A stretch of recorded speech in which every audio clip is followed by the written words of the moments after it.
আচ্ছা, আজকে তোমাদেরকে সিনাপস নিয়ে একটু ধারণা দিব। সিনাপস জিনিসটা কী এবং সিনাপস কয় ধরনের আছে এবং এখান থেকে কী কোশ্চেন আসতে পারে। দেখো, সিনাপস মানে হচ্ছে এই যে এখানে দুইটা নিউরনের যে সংযোগস্থল, ঠিক আছে, এটার নামই হচ্ছে সিনাপস।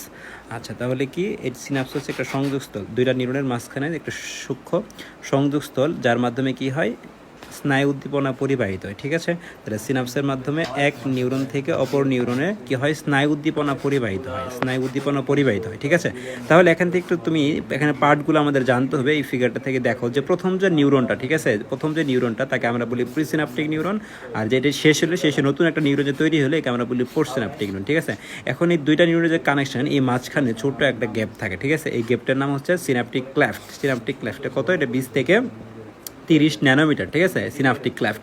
আর এখানে তোমরা দেখতে পাচ্ছ এই যেটা সিনাপটিক ভেসিকল, এখানে যে একটা নব আকৃতির একটা গোলাকার তৈরি করেছে, সিনাপটিক নব বলা হয়। ঠিক আছে, তাহলে সিনাপটিক নব, এই সিনাপটিক ভেসিকল, এর ভিতরে বিভিন্ন রকম নিউরোট্রান্সমিটার যেগুলো রিলিজ হবে এখান থেকে যখন তোমরা ট্রান্সমিশনটা পড়বা।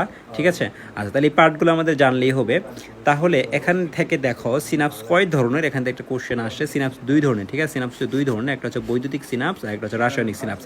বৈদ্যুতিক সিনাপস কোথায় পাওয়া যায়? হৃৎপিণ্ড এবং মস্তিষ্কে পাওয়া যায়। ঠিক আছে, তোমরা হৃৎপিণ্ডের পড়ছো, হৃৎপিণ্ডের যে পেসমেকার থাকে এসএনও, ঠিক আছে, ওটা এক ধরনের কিন্তু সিনাপস এখানে কাজ করবে, যখন নিউরনগুলো থাকে। ঠিক আছে, হৃৎপিণ্ড এবং মস্তিষ্কে আমরা বৈদ্যুতিক সিনাপস। ঠিক আছে, এটা একটি ইম্পর্টেন্ট একটা এমসিকিউ আসতে পারে। তাহলে সিনাপস কয় ধরনের? 4 ধরনের। আগে সিনাপসের নামগুলো তোমাকে জানতে হবে। এক্সোসোমাটিক, এক্সোডেনড্রাইটিক, এক্সোনিক, ডেনড্রোট। তাহলে তুই দেখো দুইটা পার্ট তোমরা দেখতে পাচ্ছ এখানে, দুইটা পার্ট নামের। ঠিক আছে, এটা এক্সোসোমাটিক, এক্সোডেনড্রাইটিক, এক্সোনিক, ডেনড্রো। তাহলে মানে প্রথম যে নিউরনটা সেটা যদি একজন হয়, দ্বিতীয় নিউরনে যদি সোমা বা কোষদেহ দিয়ে হয়, তার নাম হবে এক্সোসোমাটিক কানেকশনটা।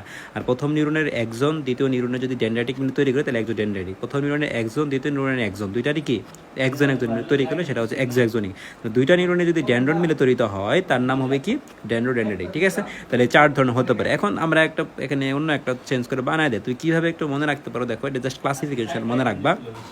তাহলে সিনাপস তুমি মনে রাখবা যে এখানে লেখো যে এক্সো। ঠিক আছে, এভাবে এক্সো কথাটা লেখো, এক্সো প্লাস SAD সেট। ঠিক আছে, আর হচ্ছে লিখো যে ডেনড্রো প্লাস ডেট, ডেনড্রো প্লাস ডেট। ঠিক আছে, তাহলে এক্সো প্লাস সেট মানে হচ্ছে এক্সোর এই এস দিয়ে হচ্ছে এক্সোসোমাটিক, এ দিয়ে হচ্ছে এক্সোনিক, ডি দিয়ে হচ্ছে এক্সোডেনড্রাইটিক। তাহলে এক্সোসোমাটিক, এক্সোনিক, এক্সোডেনড্রাইটিক। ঠিক আছে, এই তিনটা।